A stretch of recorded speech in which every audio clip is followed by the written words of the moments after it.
സംസ്ഥാനത്തെ തദ്ദേശ സ്വയംഭരണ സ്ഥാപനങ്ങളിലേക്കുള്ള തെരഞ്ഞെടുപ്പിനുള്ള നാമനിർദ്ദേശ പത്രികാ സമർപ്പണം ഇന്ന് ആരംഭിക്കും. തെരഞ്ഞെടുപ്പിനുള്ള വിജ്ഞാപനം ഇന്ന് പുറപ്പെടുവിക്കും. പ്രവൃത്തി ദിവസങ്ങളിൽ രാവിലെ 11 മണിക്കും വൈകിട്ട് 3 മണിക്കും ഇടയിലാണ് പത്രിക സമർപ്പിക്കേണ്ടത്.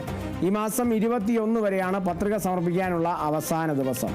സ്ഥാനാർത്ഥികൾ സമർപ്പിച്ച നാമനിർദ്ദേശ പത്രികകളുടെ സൂക്ഷ്മ പരിശോധന 22-ാം തീയതി നടക്കും. 24 വരെയാണ് നാമനിർദ്ദേശ പത്രിക പിൻവലിക്കാനുള്ള സമയം.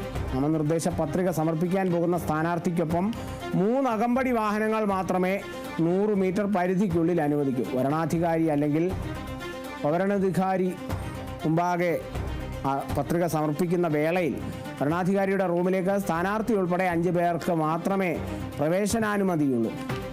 സ്ഥാനാർത്ഥികളുടെ യോഗ്യതകളും അയോഗ്യതകളും സംബന്ധിച്ച മാർഗരേഖ തെരഞ്ഞെടുപ്പ് കമ്മീഷൻ പുറപ്പെടുവിച്ചിട്ടുണ്ട്. കേരളത്തിൽ 2 ഘട്ടങ്ങളിലായിട്ടായിരിക്കും തദ്ദേശ തെരഞ്ഞെടുപ്പ് നടക്കുക. ആദ്യഘട്ട വോട്ടെടുപ്പ് ഡിസംബർ 9-ന്, 2ാം ഘട്ട വോട്ടെടുപ്പ് ഡിസംബർ 11-ന്, ഡിസംബർ 13-നാണ് വോട്ടെണ്ണൽ. അപ്പോൾ അതിനുള്ള ഒരുക്കങ്ങളൊക്കെ മുന്നണികൾ സ്വീകരിച്ചു കഴിഞ്ഞു. പ്രചരണങ്ങളുമായി മുന്നോട്ട് പോകുന്നു. ഇന്നിപ്പോൾ ആ നാമനിർദ്ദേശ പത്രികാ സമർപ്പണത്തിലേക്ക് കൂടി കടക്കുമ്പോൾ ഇനിയും സ്ഥാനാർത്ഥികളെ പ്രഖ്യാപിക്കാത്ത നിരവധി പ്രദേശങ്ങളുണ്ട്. നിരവധി ഗ്രാമപഞ്ചായത്തുകളുണ്ട്, അല്ലെങ്കിൽ കോർപ്പറേഷനിലെ തന്നെ വിവിധ വാർഡുകളുണ്ട്. അപ്പോൾ ആ വാർഡുകളിലേക്കുള്ള സ്ഥാനാർത്ഥികളെ കൂടി എത്തുമ്പോൾ ഒരു പൂർണ്ണ രൂപം ഓരോ മുന്നണികൾക്കും ഉള്ള സ്ഥാനാർത്ഥികളുടെ പൂർണ്ണ രൂപം അറിയുന്നൊരു ദിവസം കൂടിയാണ്. അതിനുശേഷം ഈ ഒരു നാമനിർദ്ദേശ പത്രിക സമർപ്പണത്തിലേക്ക് കടക്കുമ്പോഴും ഈ എത്താനിരിക്കുന്ന അല്ലെങ്കിൽ ഈ പത്രിക സമർപ്പിക്കാൻ വരുന്ന സ്ഥാനാർത്ഥികൾക്ക് ചില നിർദ്ദേശങ്ങളും അല്ലെങ്കിൽ അതിനെ സംബന്ധിച്ചുള്ള ചില മാർഗരേഖയും ഒക്കെ തന്നെ തെരഞ്ഞെടുപ്പ് കമ്മീഷൻ